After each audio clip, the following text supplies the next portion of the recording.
Another step up the escalation ladder in the war between NATO and Russia in Ukraine. For more on that, we go to Moscow to speak with analyst Mark Sleboda. Mark, what's the latest? Okay, so I mean, my general assumption is that we are still headed kind of inevitably, if in fits and starts, towards a direct NATO Russia, I guess, intended as conventional conflict in Ukraine. Probably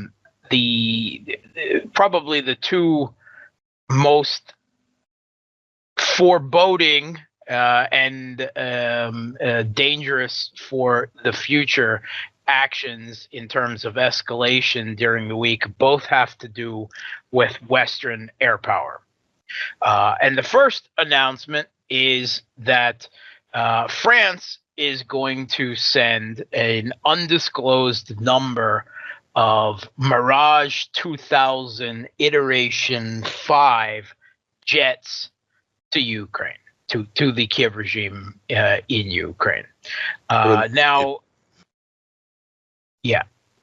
Mirage is it's basically the same generation as the F-16, which, in case you didn't, the last time you checked, that makes it at least 40 years old.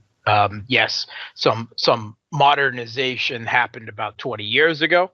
The Mirage 2000 Iteration 5 was scheduled to be mothballed within the next few years. So it is basically, it's going to be replaced by a version of the Rafale. So basically it's more old junk that is being pawned off on Ukraine that they might be able to make some use out of. The problems with it is, I mean, it was a decent enough airplane for the 1980s. The problem is that, besides being the fact that Russia has hundreds of aircraft and hundreds of modern aircraft, aircraft that has vastly longer range radars and missiles than either the Mirage or the F-16 has, and Russia has, which most military experts agree, the best air defense and electronic warfare in the world, hands down, which covers large parts of Ukraine, right, including, of course, all along the contact line. And the logistics chain of supplying F-16s in terms of parts, in terms of maintenance, was already going to be absolutely prohibitive for the Kiev regime. Romania, for instance, has been transitioning from a Soviet legacy aircraft to the F-16. There was a report on this just out last year in U.S. Aviation Periodical.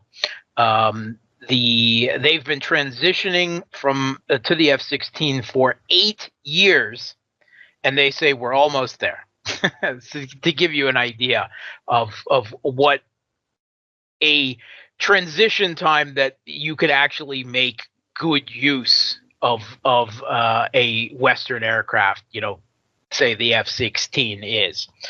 And the Mirage is in a similar boat, except that will double the logistical burdens, because the Mirage has not one single part that is in common with the F-16.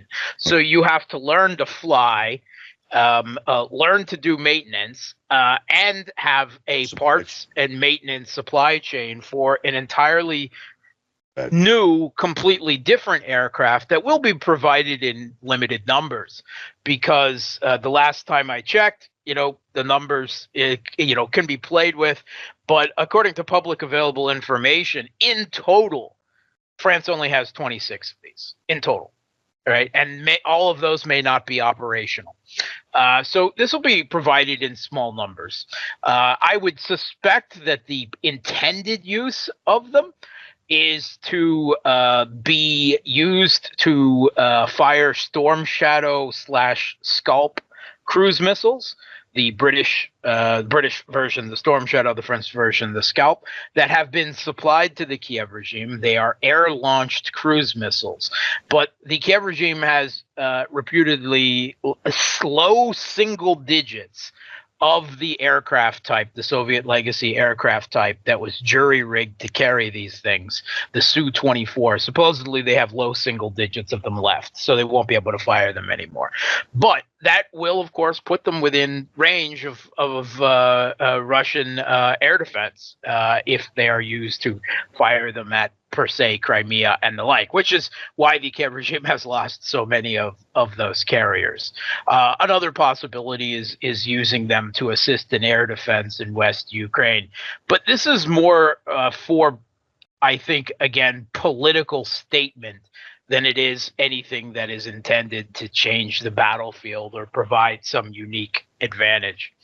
And on top of that, we have learned this week that when the F-16s are supplied, and there's supposedly around 60 of them, they are to be supplied by Denmark, Netherlands, and Belgium, I believe. And in return, they're going to then get sweetheart deals on upgrading to the F-35.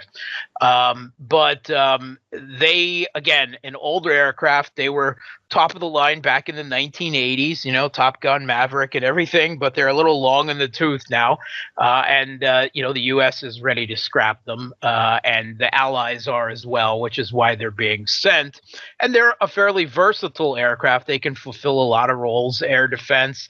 You might be able to rig those to fire Storm Shadows as well. They certainly can't go toe-to-toe with modern Russian aircraft in combat over Ukraine. That's not a realistic possibility.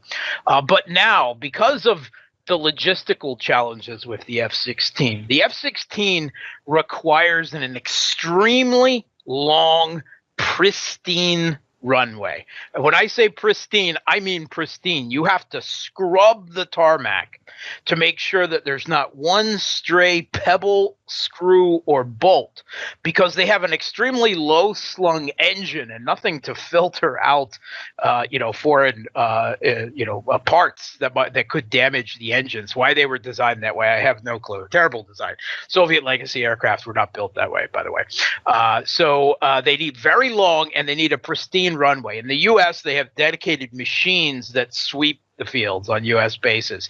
And then the maintenance crews walk arm in arm, their heads down over the tarmac before the flight for one last check to make sure there's not one little particle of dust that should not be there before they take off. And the Kiev regime, of course, does not have runways like that. And what runways they do have and have been trying to expand, Russia has been pounding for the last 4 weeks with long-range missile strikes, cruise missile strikes, hypersonic missile strikes, drones, etc. I mean, just pretty much every night for quite some time now, which leads to the announcement. The Kiev regime has announced that when it receives those, they are going to be stored, quote unquote, in outside of Ukraine. They're going to be stored in Romania. And we can all translate that. They are going to be conducting combat sorties out of a NATO nation. That is where they will be kept in between missions. That is where they will receive maintenance. They will probably fly out of a NATO country, land somewhere in Ukraine temporarily for refueling, but then right into combat, and then back and intended to park in a NATO country. Russia has already declared that if this happens, if they're flying combat sorties in this way, right, not air defense, that's a different role. Russia will probably complain and gripe, but probably won't go to war with NATO over this. But if they're flying combat sorties out of a NATO country with these, then they will consider that a direct participation in the conflict, an act of war, and they will hit those bases whether they're in NATO territory or not. And that is another, like, if we don't have enough incidences, enough provocations leading us towards this seemingly inevitable at this point direct conflict between NATO and Russia and Ukraine. This is one more. And it has to be said, on top of that, the F-16 is technically a nuclear capable aircraft, Right. which means Russia has to consider that any F-16 up in the air could be carrying a nuclear first strike. We'll see. Okay, Mark, thanks a lot for your time, as always, and your expertise, and we'll speak with you again next week. Thanks for having me. For KPFK, I'm Don DeBar.